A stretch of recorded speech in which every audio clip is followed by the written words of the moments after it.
Yeah. All right, perfect. So, hi. my name is Caitlin, and I'm currently in my last year and doing math and economics.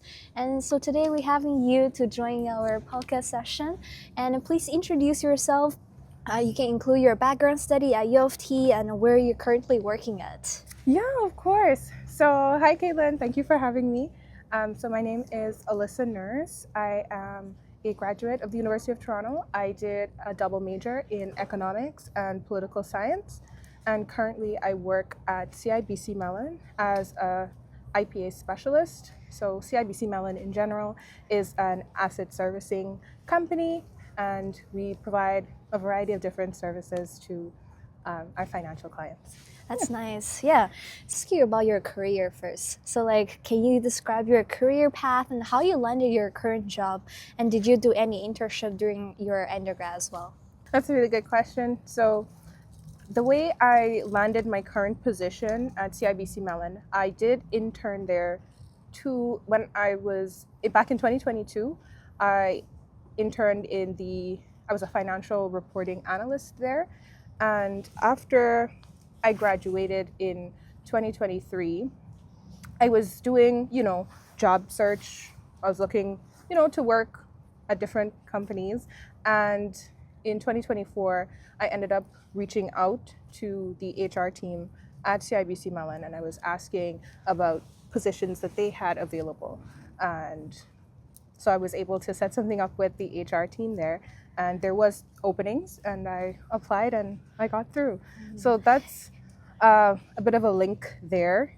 So that was kind of how I got my start, at least for my career. I had the internship, and then I was able to come back, not directly with a return offer, but after graduating, I eventually reached out to see if there were positions available. During my undergrad, I had a variety of experiences. So I did the Econ 400, which is the economics internship course that's offered at the University of Toronto Mississauga campus. And through that course, I was able to secure an internship with the NATO Association of Canada as a program manager and event coordinator. So that was really exciting. And then through my regular undergraduate career, I held numerous positions such as the journal editor for the Caribbean Quilt. I was also the co-president of the Caribbean Studies Student Union while I was there.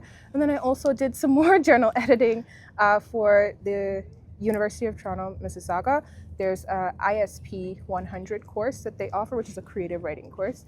Yeah, but I mean, at least as you said, you still have internship experiences. So my next question is, do you think now without having an internship experience and during your undergrad means I will have a lower chance of securing a job after graduation, where it's the end of work? Because I know sometimes when I do networking and they will ask me, "Oh, have you done any internships?" I'm like, no. No, not quite.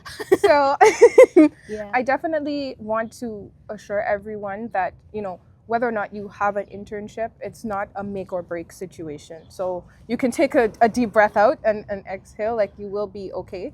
The thing is that even if you don't have traditional internship experience, you can still have skill sets that are necessary for job positions that you're going for. So for example, maybe you're an Econ student and you want to work in data analytics, but you didn't secure any internships that you can point to. There's still ways for you to work on projects or do courses and certifications that can attest to your skill set. So if things don't go the way you want them to by, maybe you didn't get through with the internship, there's still ways for you to still have a competitive, resume when the time comes for you to apply to jobs. So you'll be okay. Mm-hmm. And sometimes, like I said, I can speak from my own experience that even if you do have, a bunch of internship experience, that doesn't always mean that you will get, all the jobs that you want or apply for. So I that's why I really want everyone to know that you're okay regardless.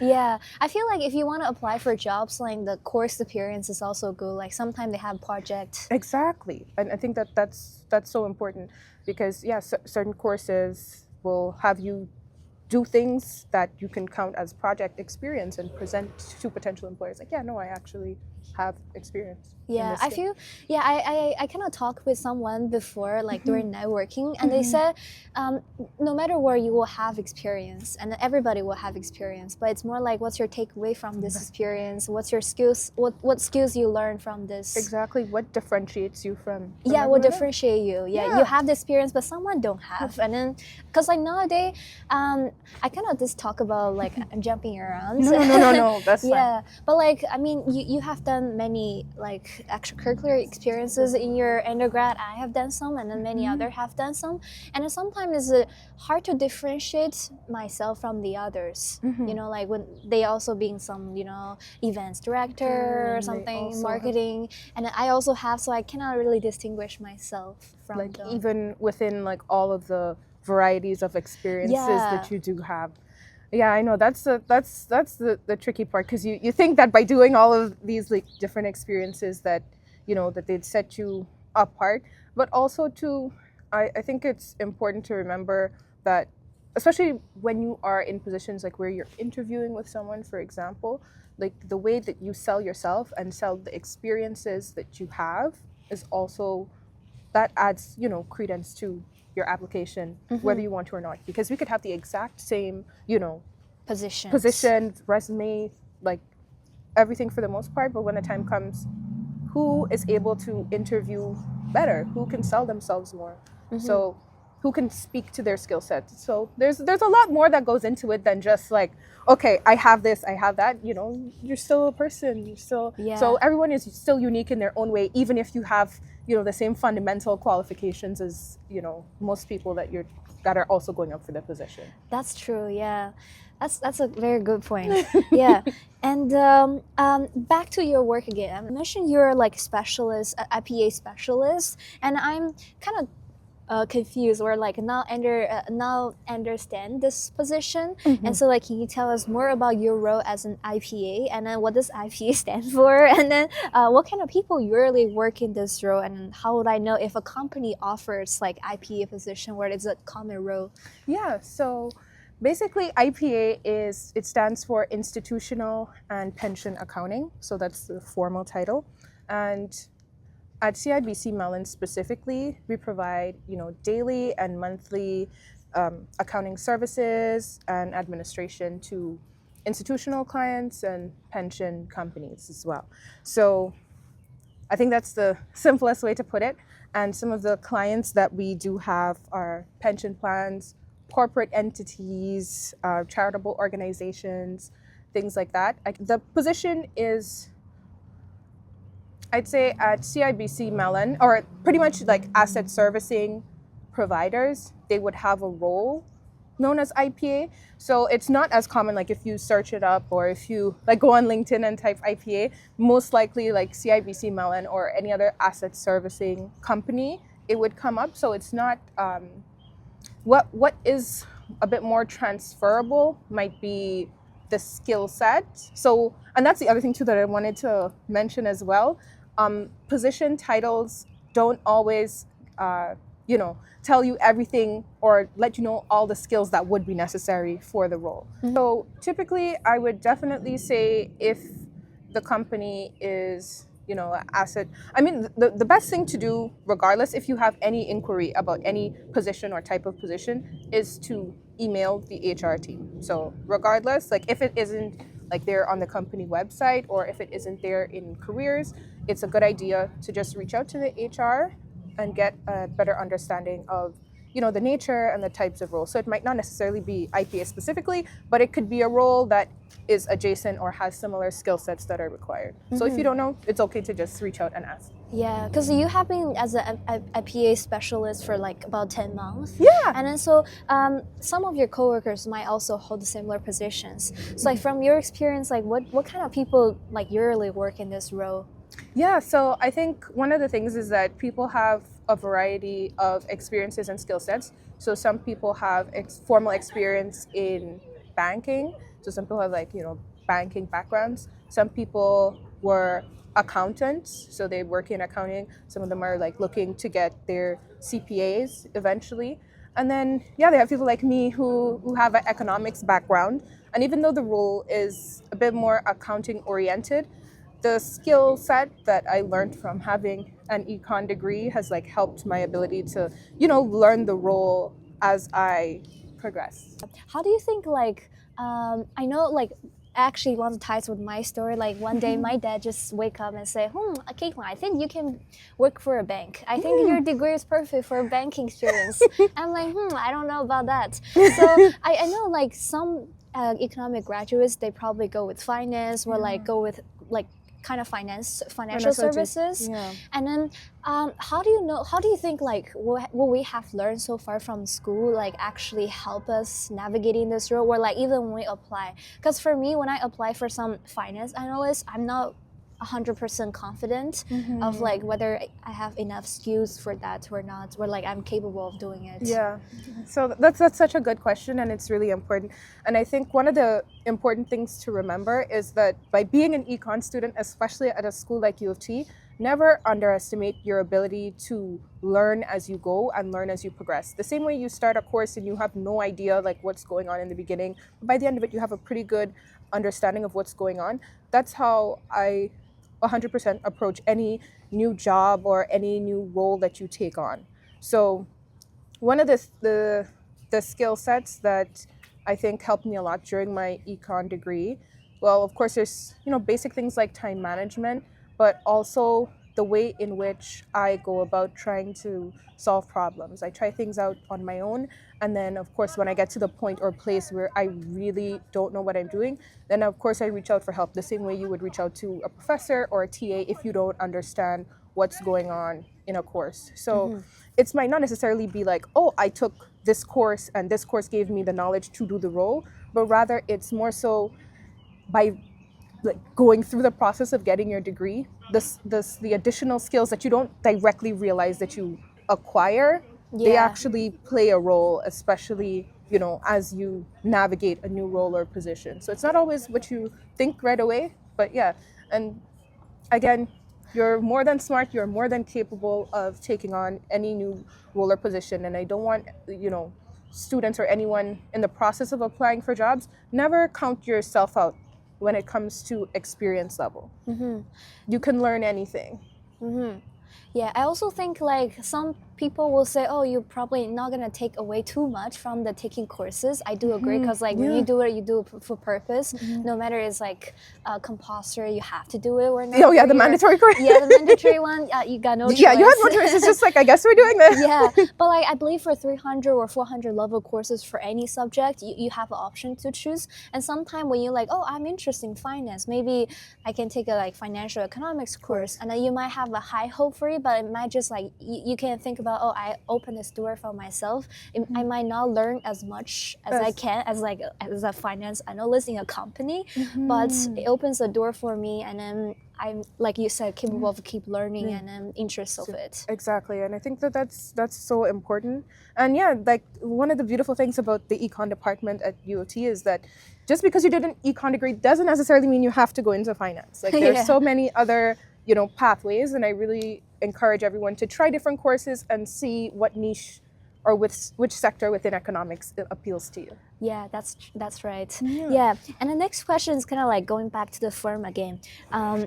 So I think I have some misunderstandings about working for a firm.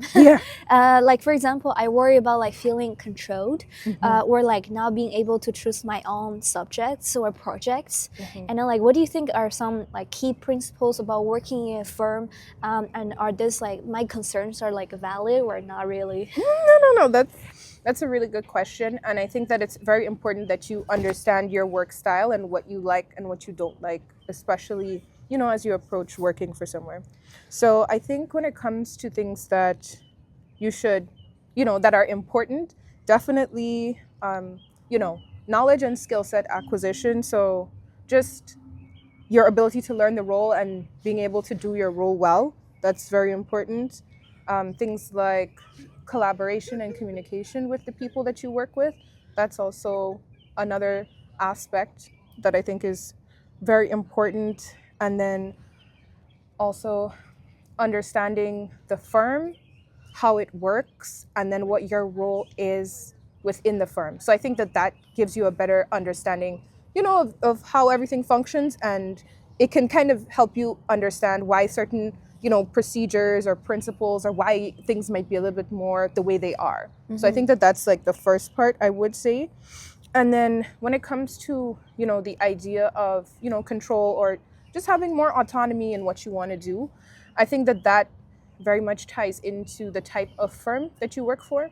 So, larger, more, I don't know, renowned firms might have very formal structures of how they do things and how they want to do things.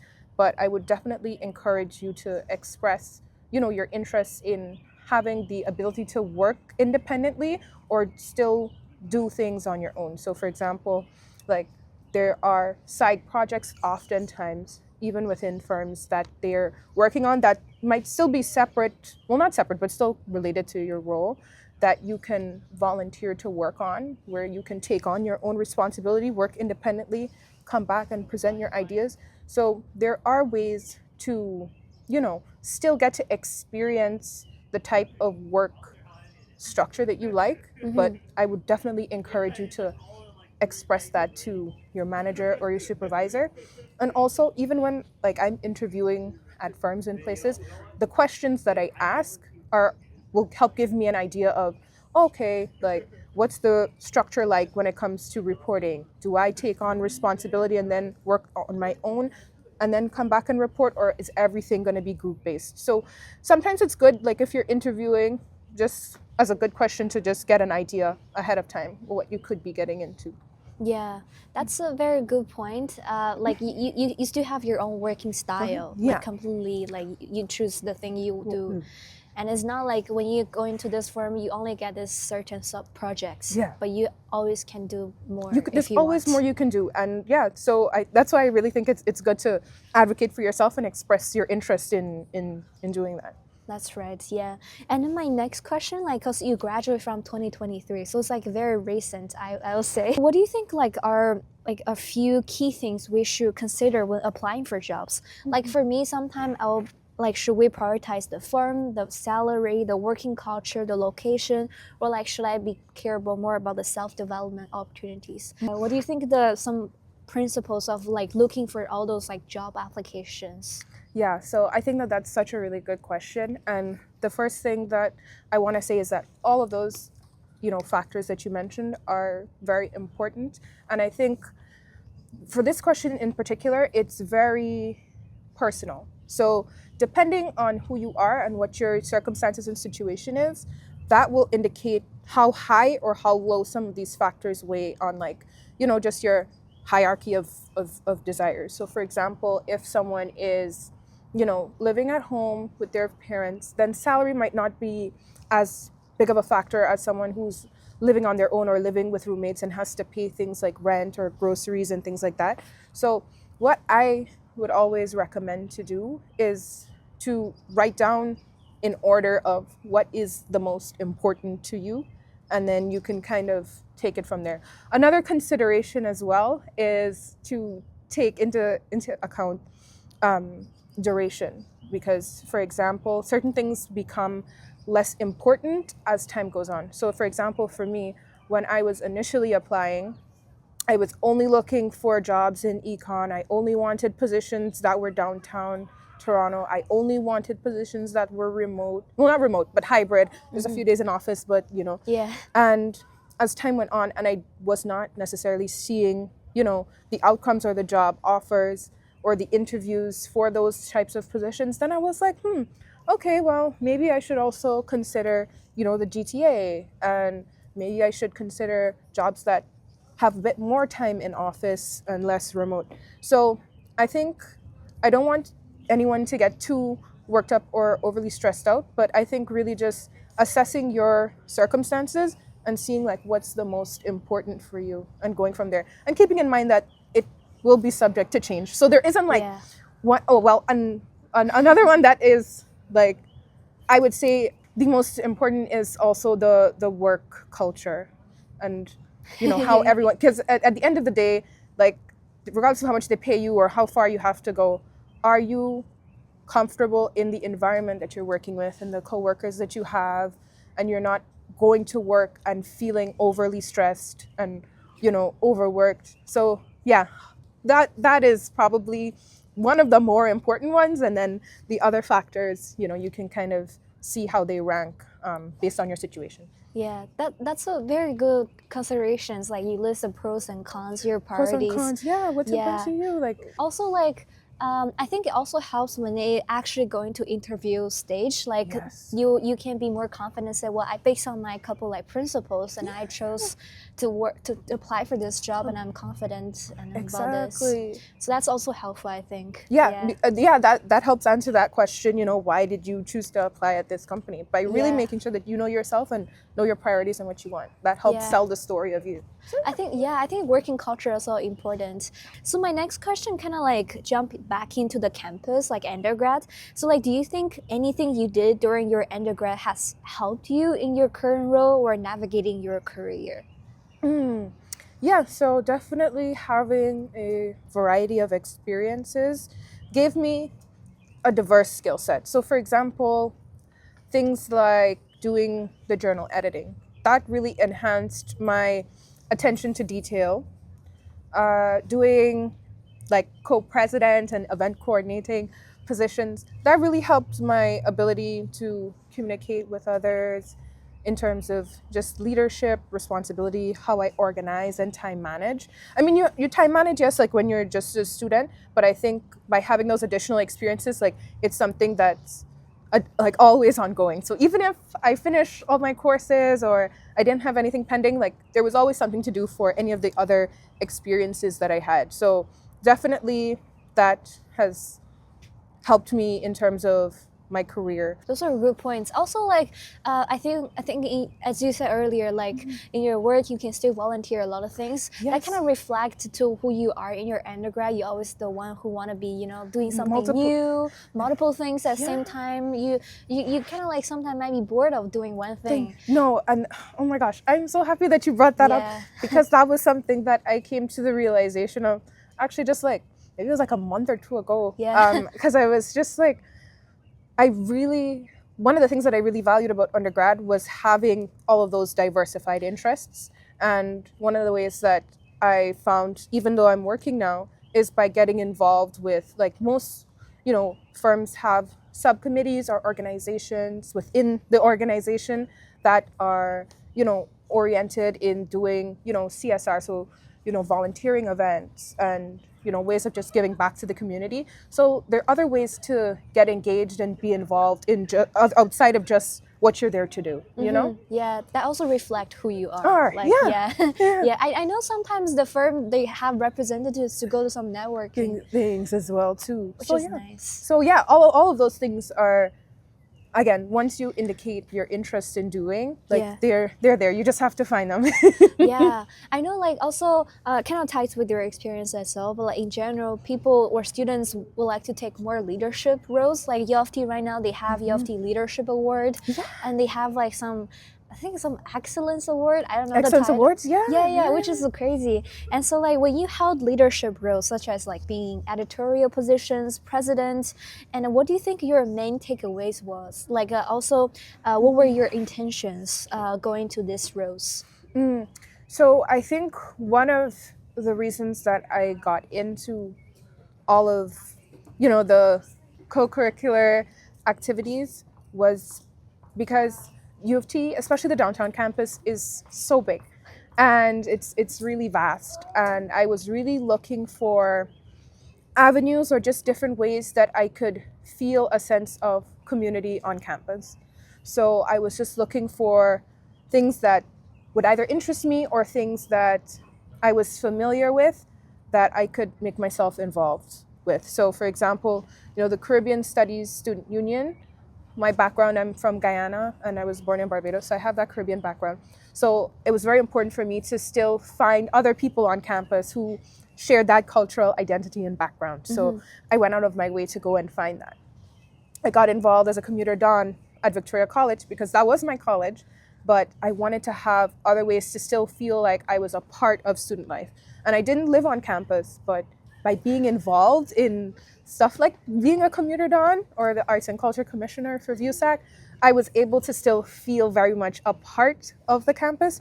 So definitely for a sense of belonging and seeing how best I could improve the student experience for other people here. So that really drew me to those positions. Right. And the people you met, the friends you make. Oh yeah, that that is worth all of it in the end. And I look back like on my time there and the people that I met and the memories that were made and the experiences had, and it's really so fulfilling. I was trying to find some like common topics I'm with the previous like speakers, and I found like you mentioned the same thing about like being the one who bring the community together or find your own community, and then to be the one to form such a group to actually bring people together. Yeah, It's because amazing. like especially too, like when I first got here, I felt like I was very scared and alone at first. I was just like, wow, this is such a big campus, it's such a big, and everything was new. So yeah, I definitely made it a point to go and find those experiences. That's great, feeling not alone. And then kind of how to like my last two piece of questions. Like I saw like you're part of in the arts and science news as well. In that article, and then I think you mentioned in the end, like you said you wanting to figure out your focus before starting your graduate school.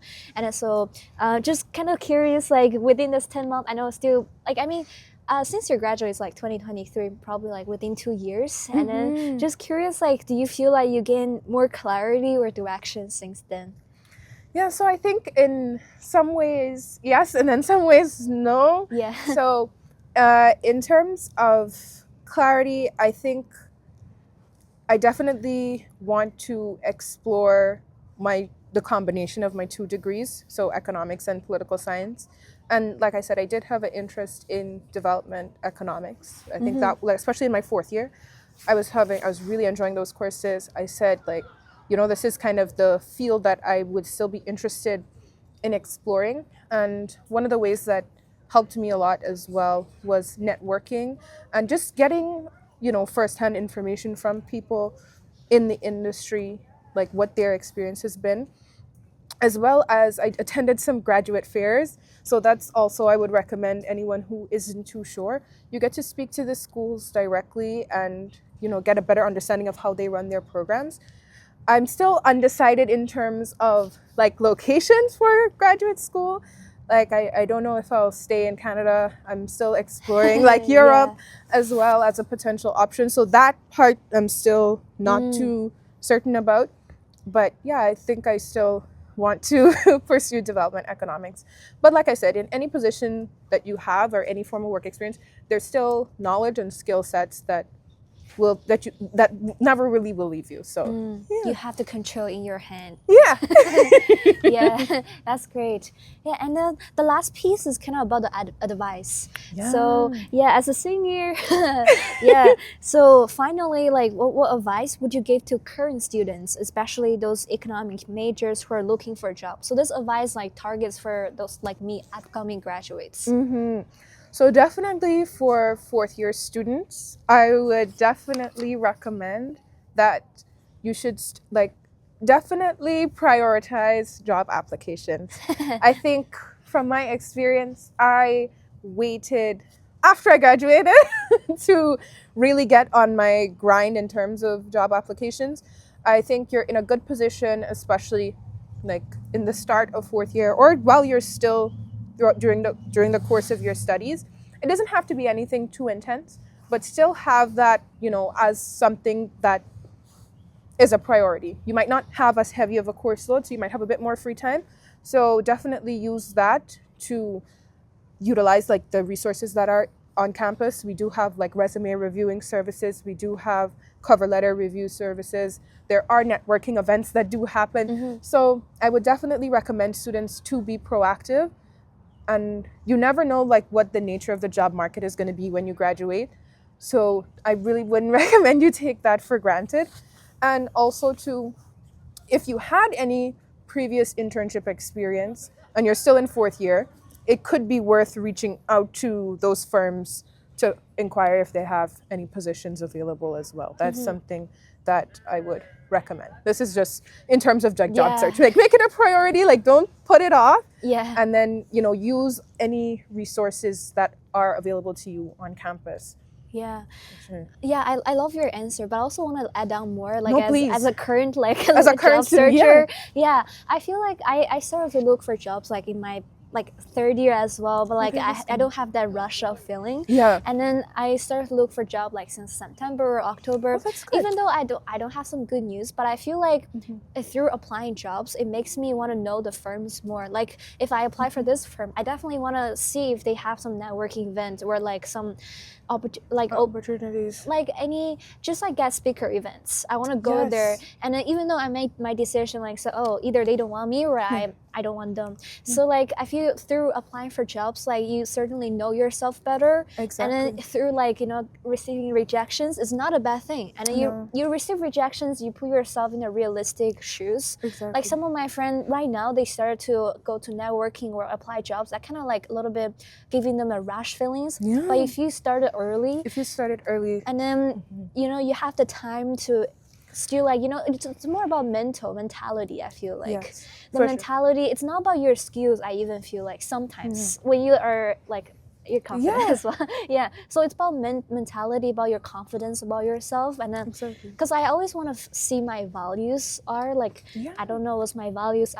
Even though I stay in this really good school for 4 years, I have such a great peers. I mean, such a great community, but I still want to see what's my values. Yeah. And I believe like through navigating jobs like that do give me, or going to any events and then give me the feelings of, no, that's so important. And I'm really happy that you started early on, because especially too, like when you start early, you have that ability to, find events that are happening, and it's not as, stressful or as intensive. Like you can kind of really look into the companies that you want to work for. You have a bit more room in terms of just like reaching out to different people that you want to be connected with and learn more about. And then another thing too that I would recommend as well to fourth years, it's that it's okay like to do a summer internship after you graduate, because oftentimes those internships that you get right after you graduate can become full-time positions. Because I've known people who have done that. And I think for me, when I was applying initially right after graduating, I wasn't considering internships as an option, because I'm like, oh, well, I already graduated. Why am I applying to this position that says internship? But no, those are summer internships, and oftentimes they can give you a return offer. So I don't want like people to just write that off. That's still another valid pathway as well. The only difference is just the time is different. The 4 month and then the 4 month and then a full-time offer. Yeah, it's different. Yeah, it's progressing. Yeah, and then my last piece is like, do you have any advice for first, second, or third year students as well? Do you think they should spend time to look for jobs right now, or like spend lots of time to develop their skills or figure out their interests? Yeah, that's such a really good question, and it's a very important one. Like my younger sister, she's actually in second year Econ. But I think the advice and approach, I think, would vary. So especially if you are in first year students, take this time to really get familiar with the courses, and even a bit of second year. Get familiar, like see what you like about the courses that you're doing. What's coming easy to you? What's a bit harder? That will give you a bit more of an idea. Because I think to be in first year and already thinking about jobs without properly evaluating like, what do I actually like? Because I would hate for someone to just, jump full ahead and think that this is something that they want, and then they get into it and then they realize, I actually don't really like this. So really, especially in the early stages, figure out what you like. If you like coding, or if you, lean more towards, data analytics, like there's projects that you can take on and play with and work on in your own time, in your free time, to see if you like. And pay attention to the courses, of course, that you're taking. So that gives you a good idea. Second, third year, those are good times to start looking for internships, but more so just to gain experience and also help you figure out what you like and what you don't like. So, and in third year as well, I mean, if you are very proactive, you can definitely consider jobs and positions. But I'd say especially like in third year, that's a good time to talk to professors, talk to academic advisors, get a good idea from people in your community. Like, this is what I'm leaning towards, this is what I'm interested in. So like that kind of advice will also play into and inform the job search that should you decide to go and do it. And I definitely will say, for anyone that's still in undergrad, regardless first, second, or third year, really enjoy the journey. Like, you have so much available to you, so much exposed to you. So really make sure that, you're using everything that is there for you. I think that's really beautiful answer. Yeah, I also feel like first year, second year, if you worry about the job market now, I mean, there's plenty of time to worry about it. The job market that you have in first and second year might not be the job market when you graduate. Yeah. You never know what can happen. When I started, we were like at the end of my first year, COVID-19, the pandemic, and then that changed the job market. Yeah, AI changed the job market. AI changed the job market. AI grew up for 2 years. There you go. So, like, you never know what the circumstances are going to be at the time you finish your degree. So that's all my question. And thank you so much. We're being outside, it's really cold. Yeah. No, but this was so nice and so different. And I'm so happy that I was invited on here. This is really great. And those are like really good questions, Caitlin. I want to express that to you. Thank you so much. Very well thought out. Yeah. All right. Bye-bye.